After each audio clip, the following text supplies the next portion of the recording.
Assalamualaikum warahmatullahi wabarakatuh. Nama saya Dev Hafiz. Saya berasal dari Universitas Maritim Raja Haji Tanjung Pinang. Pada kesempatan kali ini saya akan menjelaskan materi sosiologi pariwisata, yaitu terkait McDonaldisasi dan wisata kuliner. Yang pertama kita akan membahas McDonaldisasi. Sebenarnya apa sih McDonaldisasi itu? Pengertian dari McDonaldisasi adalah istilah McDonaldisasi pertama kali dipopulerkan oleh Richard sebagai bentuk respon terhadap salah satu bentuk globalisasi yang sangat berpengaruh bagi kehidupan masyarakat modern saat ini.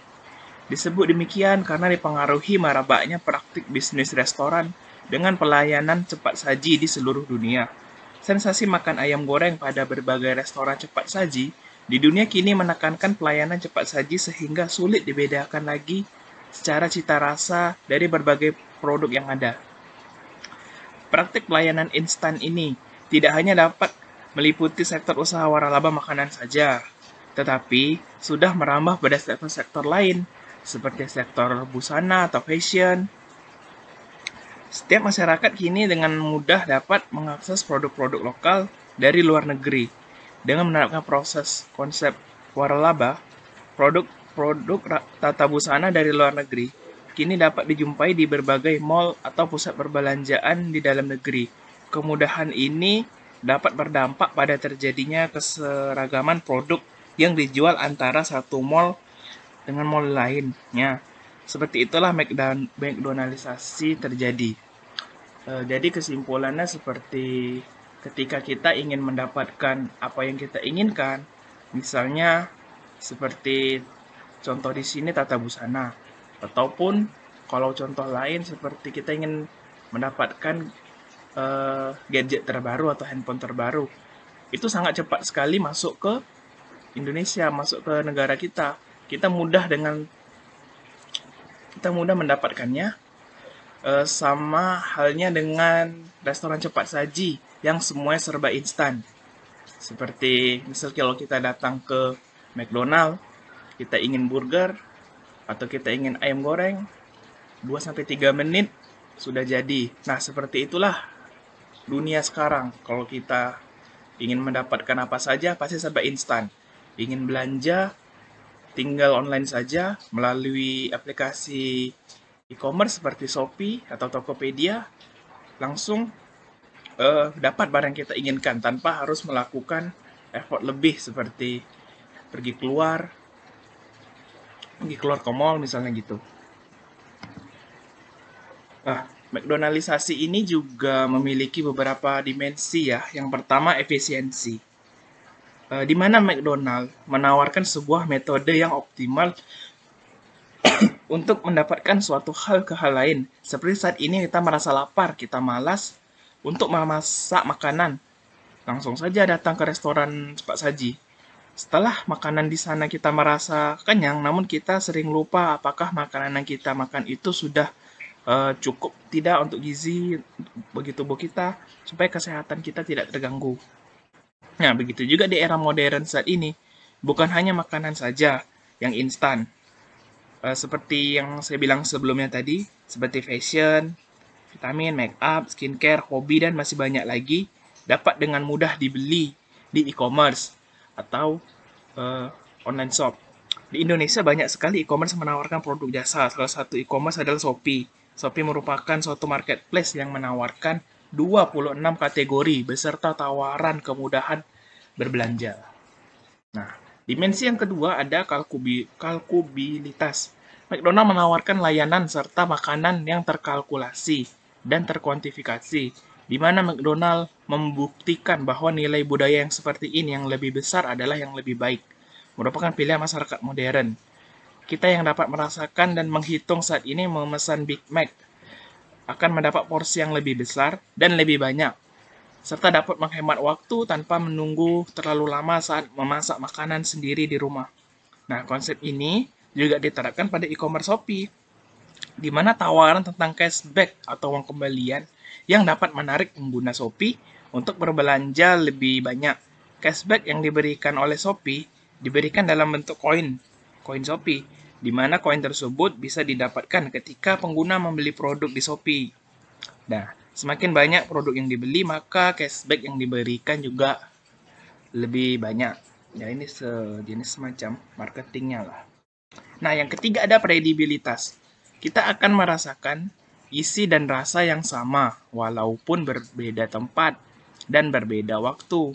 Dimanapun kita berada seperti McDonald, yang seperti kita ketahui banyak sekali cabang dari franchise McDonald ini yang tersebar di seluruh Indonesia. Nah, rasanya itu ayamnya tetap sama, tetap konsisten di setiap gerai McDonald. Yang ada di Amerika akan sama rasanya seperti McDonald yang ada di Sidoarjo, di Indonesia. Kita mengetahui apa yang akan kita pesan hari ini akan identik dengan apa yang kita pesan 2 hari lagi atau 2 minggu lagi. Jadi rasanya tidak akan berubah. Begitu juga pada e-commerce Shopee. Pengguna yang berbelanja e-commerce Shopee juga akan pasti merasakan berbelanja pada mall-mall umumnya, karena produk yang ada di e-commerce Shopee sebagian besar sama dengan produk yang jual di mall. Hanya saja yang membedakan ditawarkan pada e-commerce Shopee lebih murah dibandingkan dengan di mall. Nah, dimensi yang keempat ada kontrol. Melalui tenaga mesin produksi, makanan yang kita inginkan akan lebih cepat, di mana tenaga yang kita keluarkan sangat terbatas. Hal ini akan meminimalisir kesalahan-kesalahan yang mungkin terjadi akan mengecewakan pelanggan. Banyak kejadian yang bisa dikatakan merugikan untuk konsumen. Salah satunya adalah masalah salah kirim pesan atau salah alamat. Hal ini bisa terjadi karena online shop biasanya tidak menggunakan mesin dalam distribusinya.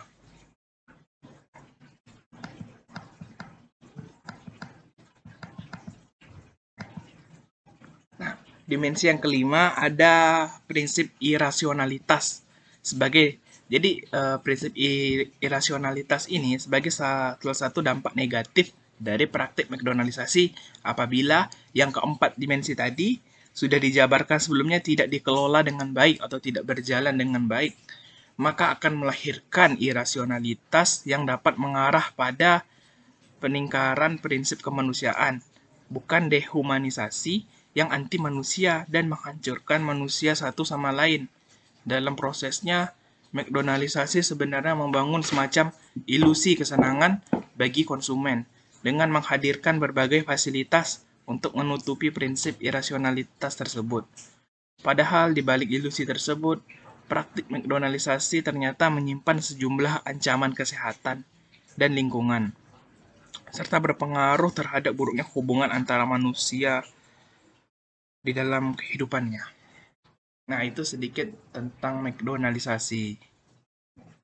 Selanjutnya, pembahasan yang kedua adalah wisata kuliner di tempat tinggal saya, yaitu di Tanjung Pinang. Wisata kuliner di Tanjung Pinang.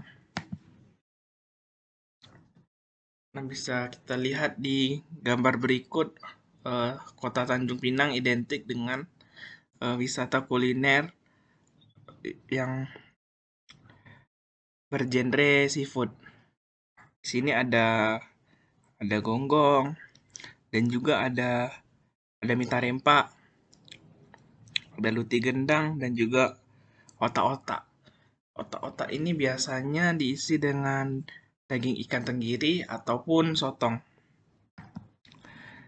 Tanjung Pinang, kota eksotis khas Melayu, dengan keindahan wisata menjadi surga bagi penikmat kuliner. Dengan hamparan laut lepas penyejuk mata, ada banyak tempat kuliner enak dan murah yang harus Anda sambangi saat berkunjung. Tak sedikit wisatawan, baik domestik atau mancanegara, yang menjadikan Tanjung Pinang sebagai destinasi melacong mereka. Akses yang mudah serta wisata alam yang tak ada habisnya membuat kita betah untuk berlama-lama di provinsi kepulauan ini. Belum lagi bangunan-bangunan peninggalan zaman dulu yang kental dengan nuansa Melayu dan Tionghoa memberi kesan klasik dan cantik. Nah, wisata kuliner yang pertama terletak di Rimba Jaya. Rasanya tak ada habisnya jika ingin berkunjung ke berbagai pusat makanan malam di Tanjung Pinang. Salah satunya yang terkenal ialah Rimba Jaya. Ratusan pedagang memadati pasar malam yang satu ini setiap harinya, dari sore hingga tengah malam.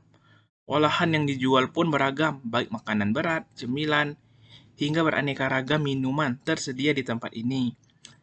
Rimba Jaya berada di Tanjung Pinang Barat, tak jauh dari pusat kota. Pedagang di sini menjajakan dagangan di area open space beratap, sehingga tidak perlu takut kehujanan saat makan di sini. Harga yang ditawarkan pun sangat aman di kantong, bahkan ketika Anda ingin berpesta seafood sekalipun. Nah, destinasi kedua untuk wisata kuliner di Tanjung Pinang ada Akau Potong Lembu. Akau Potong Lembu terkenal dengan olahan seafood dengan harga miringnya. Kuliner lain juga tidak perlu ditanya. Wisata kuliner ini buka dari pukul 6 sore hingga tengah malam. Bahkan ada yang 24 jam. Tentunya semakin malam tempat ini akan semakin ramai. Ketika berkunjung ke sini, Anda akan disambut bangunan-bangunan 3 lantai, sehingga memberi kesan klasik dan romantis. Jika berada di dekat pelabuhan Sri Bintanpura, tak ada salahnya untuk menjajal kuliner di Akau Potong Lembu. Wisata kuliner yang berjarak 1 kilometer dari pelabuhan ini merupakan pusat kuliner malam hari yang tidak pernah sepi akan pengunjung. Kuliner yang ditawarkan pun beragam, dari olahan laut seperti kerang gonggong hingga makanan khas Riau seperti bingka kembang pun tersedia di Akau Potong Lembu. Nah, sekian presentasi pemaparan mata kuliah Sosiologi Pariwisata dari saya. Mohon maaf apabila ada kesalahan. Wassalamualaikum warahmatullahi wabarakatuh.